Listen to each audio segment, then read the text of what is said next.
जय श्री राम।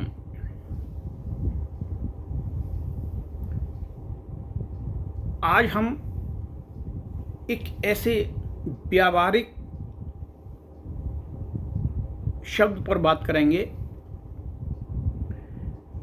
जो आमतौर से हम महसूस करते हैं और थोड़ा या ज़्यादा प्रत्येक व्यक्ति में ये विद्यमान है। ये आवश्यक नहीं कि वो प्रक्रिया में हो, मूर्त अवस्था में हो या उसके साथ जिया जा रहा हो सकता है वो शून्य में हो, उस समय एक तरह से जीवित न हो, लेकिन ये प्रत्येक प्राणी में होता है और वो है अहंकार। अहंकार एक ऐसा शब्द है कि जिसका अर्थ, जिसका अपने पास होना हम कभी महसूस नहीं करते।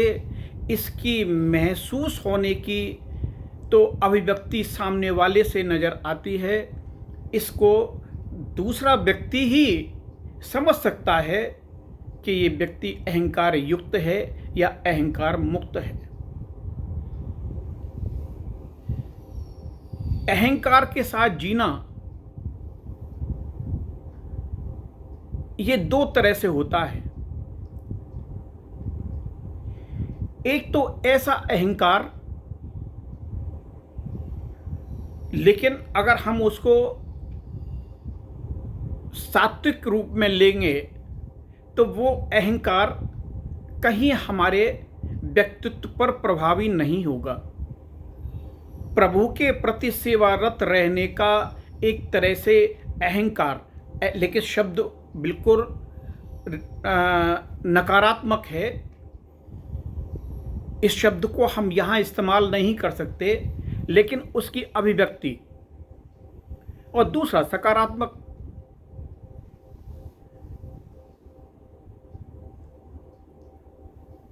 कंचन, कामनी और कीर्ति, ये तीनों चीजें अपने साथ हमेशा अहंकार लेकर आती हैं। और जो व्यक्ति इसको सहन कर लेता है वही व्यक्ति समाज में श्रेष्ठ और अपने गंतव्य को यानी प्रभु को प्राप्त करता है। अन्यथा उसका ये जन्म तो विफल होता ही है, आगे के जन्म भी उसके ऋणात्मक हो जाते हैं। एक बार जमनालाल जी बजाज, सबने नाम सुना होगा, बजाज घराने के प्रणेता, अंग्रेजों के ज़माने में थे, बहुत बड़े उद्योगपति थे। उनको अंग्रेजों ने राय बहादुर की उपाधि दी। उस उपाधि को प्राप्त करने के बाद वे महात्मा गांधी के पास आशीर्वाद लेने पहुंचे। गांधी जी ने राय बहादुर जी से ये कहा कि जमनालाल जी, ये उपाधि आपको अहंकार युक्त कर देगी। इसके प्रभाव को बचाए रखना बड़ा मुश्किल होगा। आप जिस देश और समाज की सेवा में लगे हुए हैं, हो सकता है वो दिशा ही बदल जाए। जमनालाल जी बजाज के मन और मस्तिष्क में बात घर कर गई और वे उस उपाधि को तुरंत अंग्रेजों को लौटाए। ऐसे बहुत से उदाहरण हैं। जिसने समझ लिया उसने पार पा लिया, जिसने नहीं समझा वो डूब गया। ये हमें अपने आप में कभी भी महसूस नहीं होगा कि हम अहंकार युक्त हैं। ये तो हमेशा आपके कर्म से, आपके व्यक्तित्व से, आपके शब्दों के चयन से, आपके समाज में गतिविधियों से दूसरों को आभासित होता है कि आप ये अहंकार युक्त हैं या अहंकार मुक्त हैं।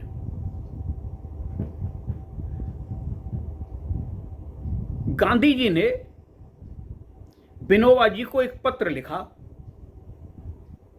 विनोबा जी अपने शिष्यों के साथ कुछ वार्ता कर रहे थे, तभी वो पत्र उनके पास पहुंचा। उन्होंने वो पत्र खोला और उसे जैसे ही उसकी 2 लाइन पढ़ी, जिसमें ये लिखा हुआ था कि परमादरणीय विनोबा जी, आप इस भारतवर्ष के सबसे उच्च संत हैं, तुरंत उन्होंने उस पत्र को फाड़ दिया, उसके टुकड़े टुकड़े कर दिए। ये बात उन शिष्यों को अच्छी नहीं लगी कि विनोबा जी ने गांधी जी के पत्र को फाड़ दिया।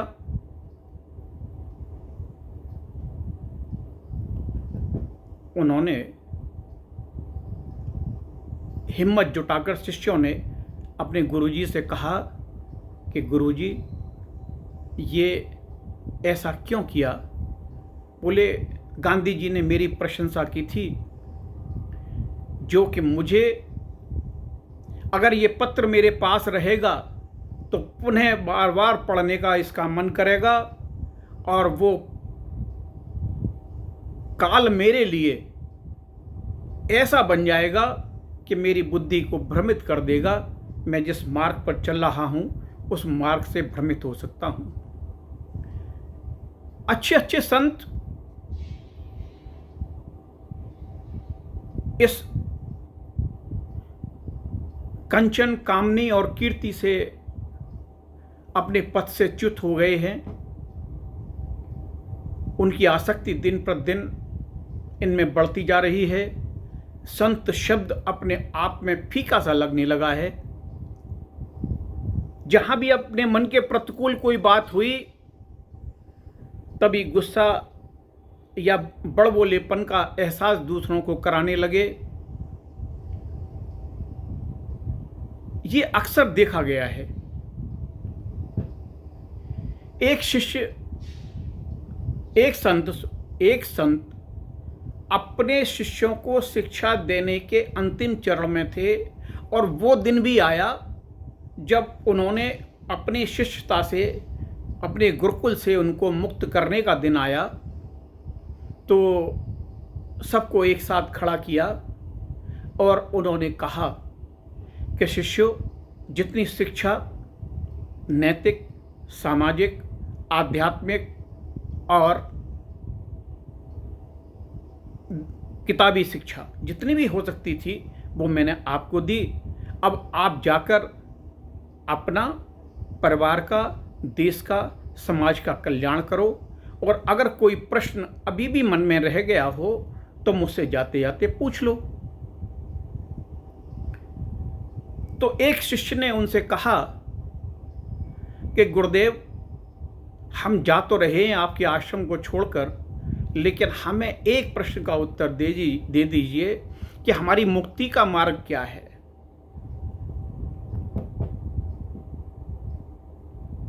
एक सेकंड को तो गुरुदेव ने आंख बंद करके मन में विचार किया और जैसे ही आंखें खोली तो उन्होंने कहा कि देखो, वो मेरे सामने एक मूर्ति देख रहे हो?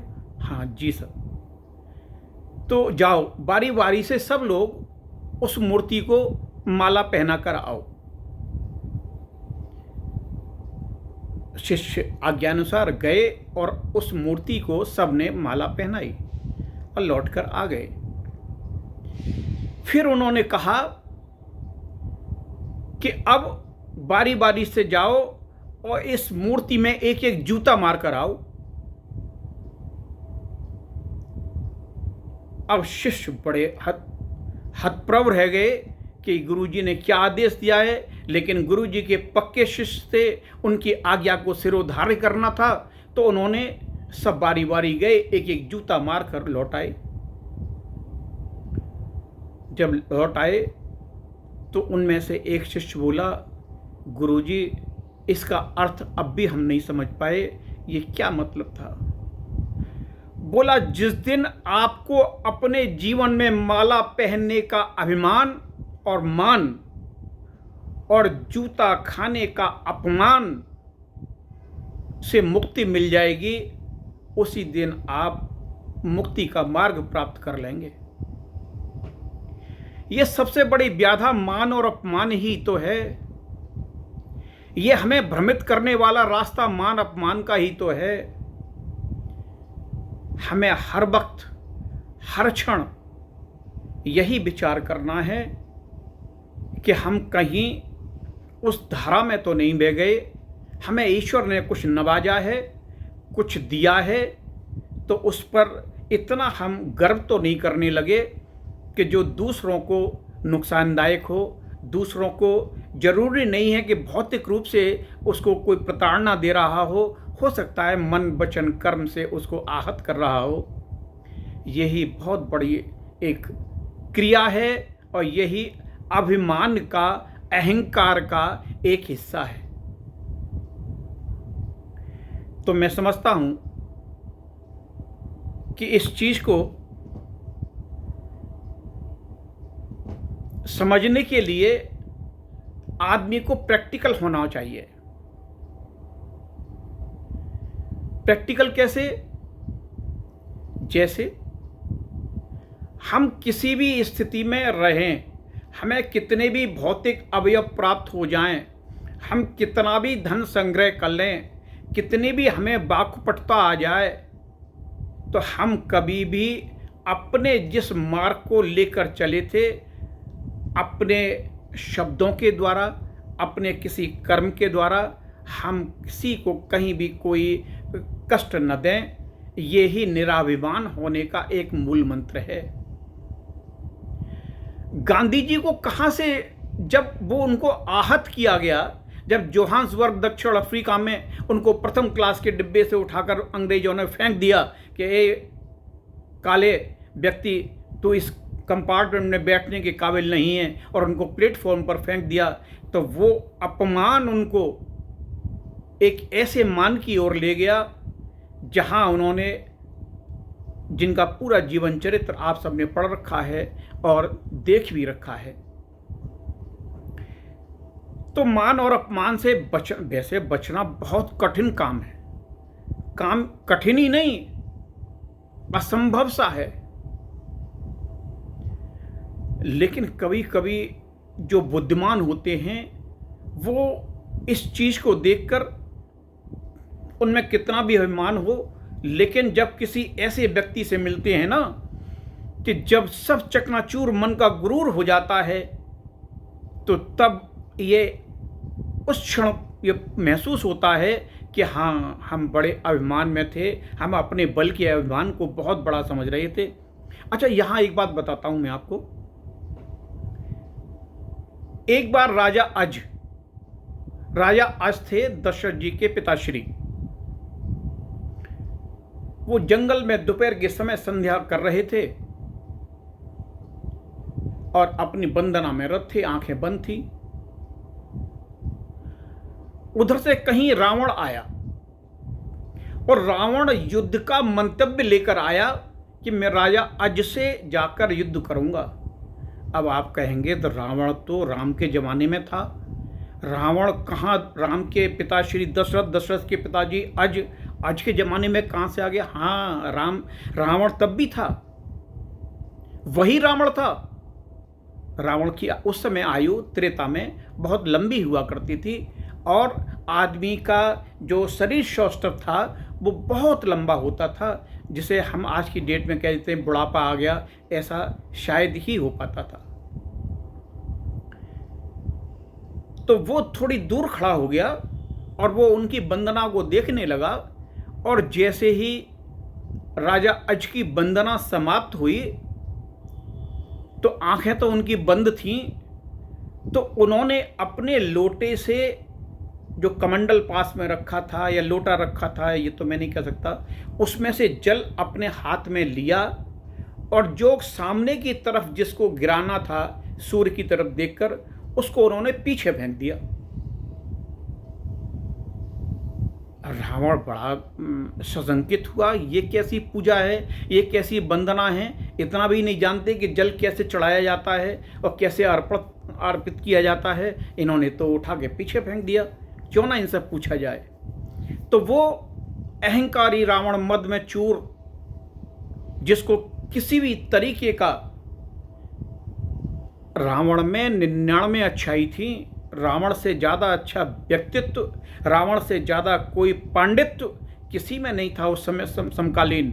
केवल 99 में एक और जुड़ गया। वो क्या जुड़ गया? अहंकार। तो उसका पूरा पराभव हो गया। उसकी दुर्गति जो हुई आप सब रामायण के माध्यम से जानते हैं। तो वो राजा अज के पास पहुंचा और हाथ तो उसने जोड़े नहीं, क्योंकि अहंकारी था। उसने कहा कि महाराज, ये आपने क्या किया? आपने ये वंदना का जल आपने पीछे फेंक दिया। तो बोले कि ऐसा था कि यहां से मेरे पीछे 1 योजन दूर एक गाय खेत में हरा चारा चुग रही थी, और अब भी चुग रही है, और उसको एक शेर खाने के लिए आ रहा था। तो मैंने उस शेर को अपने बाणों से मार दिया। बोले क्या मतलब? बोले हाँ।